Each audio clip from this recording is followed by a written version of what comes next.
Siri, do my homework for me.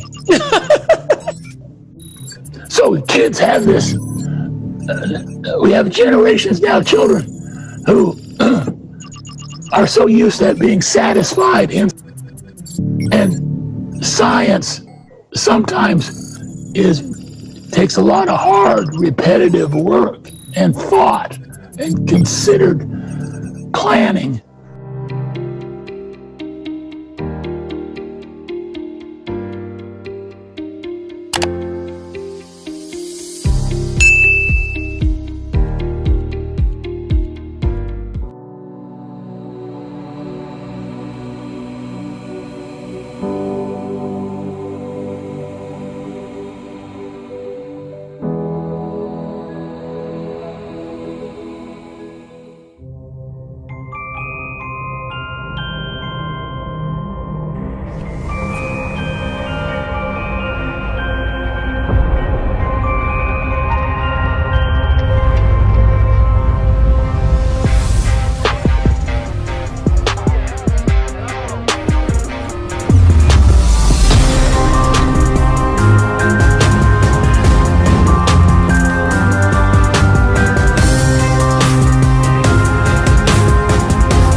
Okie dokie.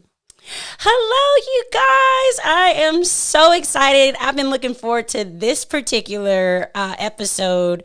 We have Jake, the host of the Midnight Science Club, and we have Nick, who is the director of operations for the Midnight Science Club. You guys introduce yourselves. Jake, you can go first. Tell us a little bit about yourself. Excuse my voice. I'm an old man, as you can tell. Oh, no. Oh, yeah. I started my first chemistry lectures in 1964. So I've been around a while. And I was a chemist, a physics professor, chief scientist at Discovery Channel and National Geographic Television.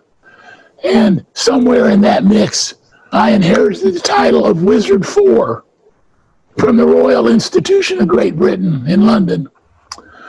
I wrote a show called Mythbusters for 13 years and have worked on 17 other network television science programs. And so now I'm working with a character named Nick. He's a trainee. He's a wizard in training. Introduce yourself. Hey, Candace. Hey, everybody. I'm Nick Householder. I am the, like Candace said, the director of operations at Midnight Science Club. My job is to, get Midnight Science Club together, make videos, put it out on the internet, and try to just make stuff that's fun, engaging, exciting, and try to build a community of curious minds who love the science stuff that we love.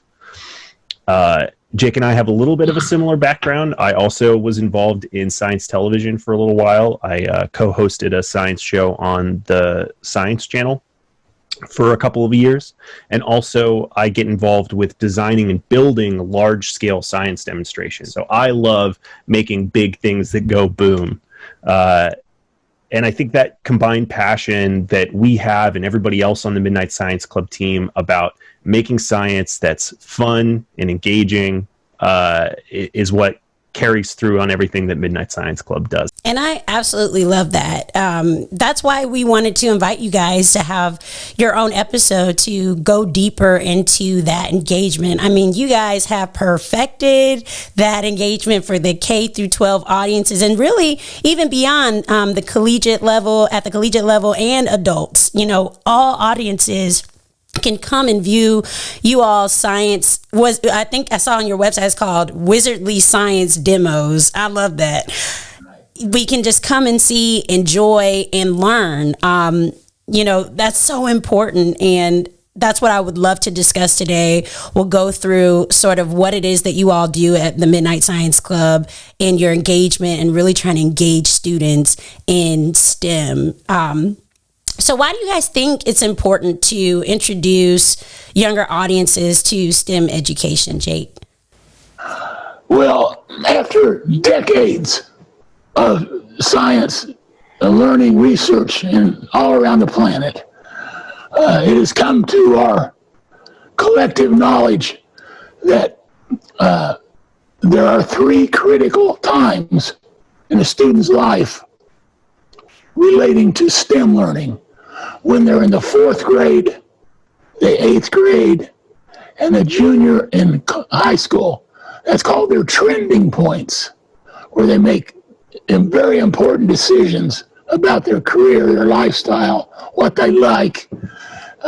So we target each one of those areas, 4th grade, 8th grade, and 12th grade, and try to get young people at those ages involved in real science with real scientists so that they can fall in love with it, as we all did.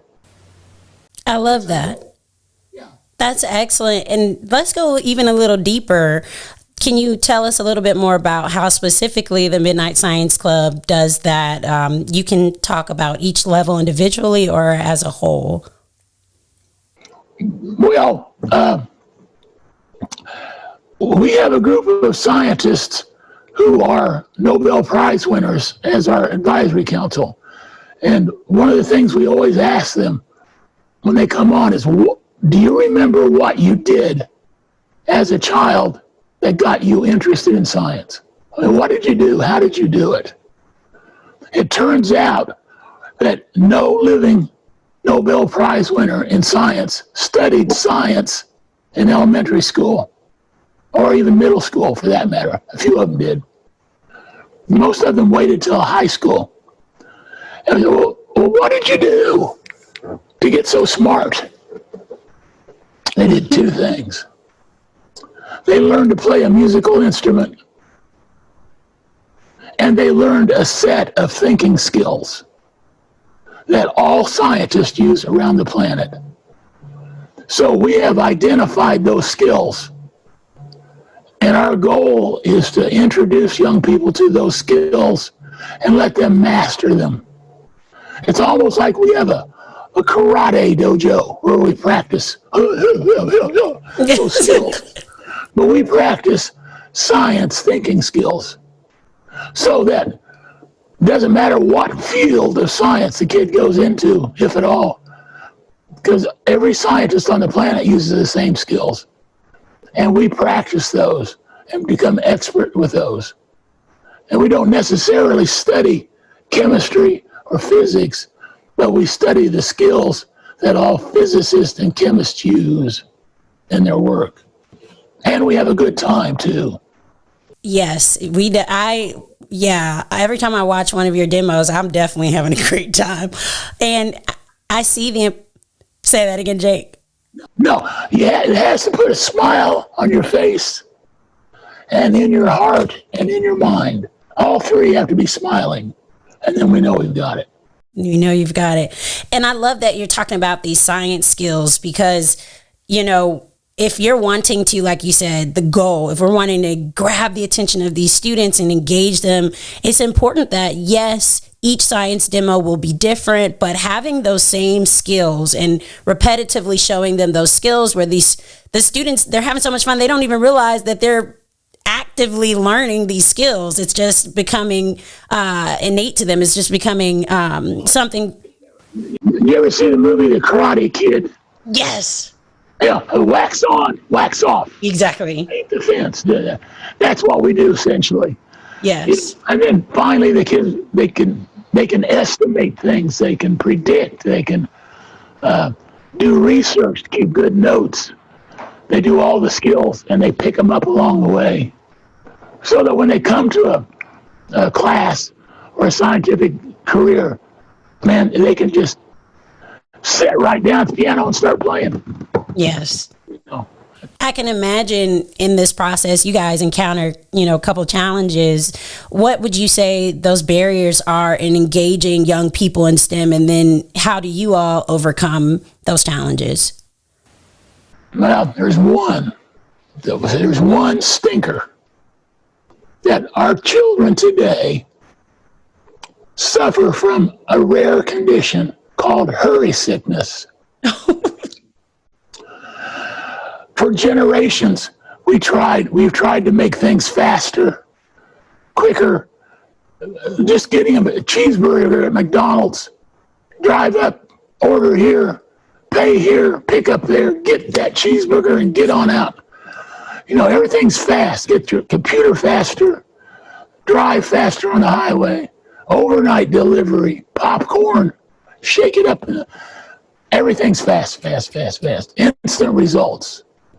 And then you can always just do research on the computer. Siri, do my homework for me. So kids have this. We have generations now of children who are so used to being satisfied instantly. And science sometimes takes a lot of hard, repetitive work and thought and considered planning and problem solving. And young people go, I can't do that, it hurts. It hurts. They want me to sit down and think about it for more than 5 minutes. Oh, my head. I can't do it. That's problem number one. Mm-hmm. So we keep that in mind when we're designing these activities. We follow the hook, line, and thinker method. It's got to have a hook.